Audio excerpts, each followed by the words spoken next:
Welcome back to part 3 of our Italian video series. In this video, Lorelai and I head out to find the Bagni Regina Giovanna and the Path of the Gods trail. Both are hidden gems just outside of Sorrento. Getting there wasn't exactly easy or straightforward. We managed to get ourselves hopelessly lost on the way down. If you're ever adventuring to get here and you see this grassy path, you're going the wrong way. Our first clue should have been when we came across a broken bridge, yet people were still hanging around here, almost like they had claimed this hidden corner for themselves. But we pressed on, carefully walking over the broken bridge and making our way across some uneven rocks. In the distance, we could see more people swimming and more dramatic rock formations. Could this finally be the Bagni Regina Giovanna? And then there it was, the legendary cove. But from the side, there doesn't seem to be any way down to the water, so we kept searching. As we searched, we stumbled upon ancient ruins, remnants of a Roman villa known as Villa Poggio Felice. Built in the 1st century BC, it belonged to wealthy Roman noblemen. Crawling through the crumbling stone walls felt like stepping into the forgotten world. Eventually, the ruins led us to a rocky swimming area where locals were enjoying the sun. It wasn't quite the lagoon yet, but it was still incredibly relaxing and beautiful. It was crazy to think that these ruins once echoed with life over 2,000 years ago. Finally, after a long detour, we were able to arrive at the Bagni Regina Giovanna itself, a turquoise lagoon surrounded by cliffs, connected to the sea through natural archways carved by centuries of waves. Legend says this was the private bathing spot of Queen Giovanna d'Angio in the 14th century. This jump in the lagoon was definitely a little bit sketchy. On the way back, we found the proper walking trail, a smooth, straightforward walk that made us laugh at how complicated we had made things. The next day, we set out for one of Italy's most famous hikes, the Path of the Gods. To get there, you need to drive or take a cab from Sorrento to the little mountain town of Bagni. After getting lost again, we found 2 locals who kindly guided us to the trail. Once on the trail, the scenery was breathtaking. Towering limestone cliffs, sweeping views of the ocean, boats dotting the horizon, and lush Mediterranean vegetation surrounding us. The path itself felt almost medieval, surrounded by ancient stone terraces that have been used for centuries by farmers. Historically, these trails have connected isolated mountain villages to the Amalfi Coast below.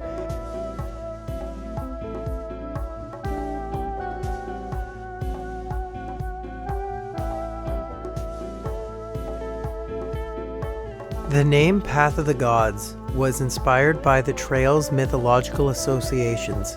According to legend, the gods themselves walked this route to save Ulysses from the sirens who once lured sailors to their doom along the rocky shores below. Along the way, we came across abandoned stone huts, once used by shepherds. These little structures, known locally as palii, were built without mortar, and they've stood here for generations. Back on the path, we passed more crumbling stairways and winding tracks. The ocean glittering below, villages clung to the cliffs in the distance, but it was brutal hot, around 40 degrees Celsius, and the sun made every step a challenge. The name Path of the Gods might sound poetic, but this hike is certainly not for everyone. Path of the Gods is no joke. If you're coming here, bring lots of water. Right, Lorelai?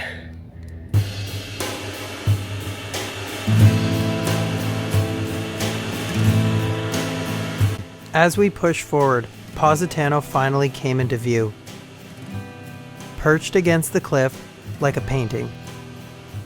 The promise of gelato and a swim in the ocean was the motivation we needed to keep going. Then, like something out of a video game, we reached the enchanted-looking forest. With the shade and the soft greenery, it felt like stepping foot into The Legend of Zelda. Here we found a pretty cool rock garden just below the trees, and for the first time on the hike, we could rest in some cool air and hide in the shade. For From here we knew there was no turning back. We had to walk to Positano. Okay, we're at the end of Path of the Gods. Wow, they're loud. We're at the end of Path of the Gods here. Now we gotta get to Positano and take the ferry back because there's no way we're doubling back. Lorelai's knees are feeling great. Yeah. So are mine. So we gotta figure out how to get back. Shouldn't be too hard. They have ferries here, so that'll definitely help. We're just happy to see civilization at this point. We made it. Whew. Lorelai, would you recommend Path of the Gods? 100%. That was epic, breathtaking views. Truly worth it. And I'm really admiring this cat right now. After hours of hiking, we finally reached Nocelle, a tiny village high in the mountains above Positano, once only accessible by mule paths. Nocelle feels timeless. From here, the only way down is an endless staircase. An endless staircase, nearly 1,700 steps that wind their way down to Positano. The 45 minutes of pure leg-burning steps was about to begin. So it's a 44-minute walk to Positano, and we have been walking these stairs now for 20 minutes. From Positano, we're going to take the ferry back to Sorrento, and that will be our conclusion to the day. These stairs were once the connection between Nocelle and the coast below, used daily by villagers before roads and buses existed. Still on the doomsday stairs. I think I finally see the bottom. We've been doing these stairs for at least 40 minutes now. This is the most amount of stairs I've ever done in my life. For us, after the hike, under the relentless heat, they were easily one of the hardest parts of our journey. Here comes Lorelai. She finally did it. She's happy to see the end. And we can't wait to get some slushies. How was your walk down the stairs? Oh, lovely. You made it. Never-ending staircase. Stairs of the gods. Finally, Positano, a cascade of colorful houses clinging to the cliffs.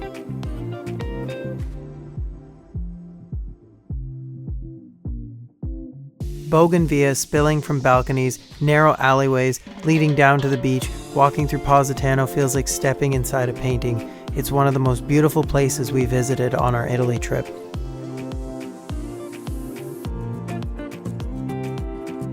And even though we were exhausted, we were completely enchanted by it.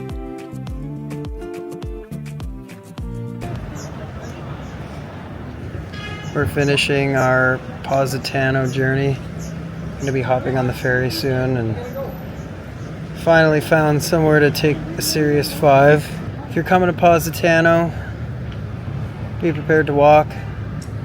Be prepared to go up and down a lot of stairs. This is the city of stairs. Finally, it was the end of the day. We hopped on the ferry back to Sorrento. Traveling by sea along the Amalfi Coast is the best way to get around, faster and more scenic than any bus or train. As the ferry pulled away, dozens of tourists pulled out their phones to capture the view. Normally, I try to take it all in and just embrace the moment. But watching Positano fade into the horizon was pretty magical, and I couldn't help but want to take a picture. Later that night, we discovered Daniele's karaoke bar in Sorrento, where we met the legendary Daniele himself, known for his unforgettable song Limoncello.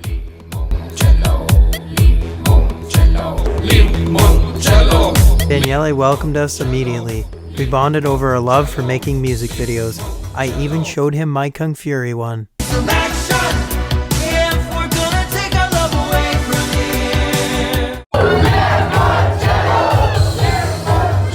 Since we had just gotten engaged, Daniele treated us to some free drinks and encouraged Lorelai to get up and sing.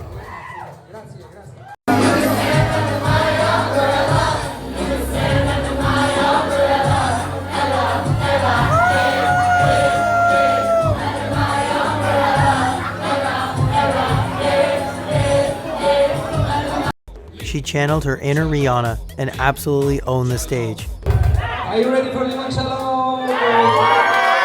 The crowd kept cheering for Daniele's Limoncello song, but eventually it was my turn. I was hesitant about doing a pop-punk karaoke song, but Daniele encouraged me to do it. To my surprise, the Italians loved it. I turned that place into a full-on punk rock karaoke show.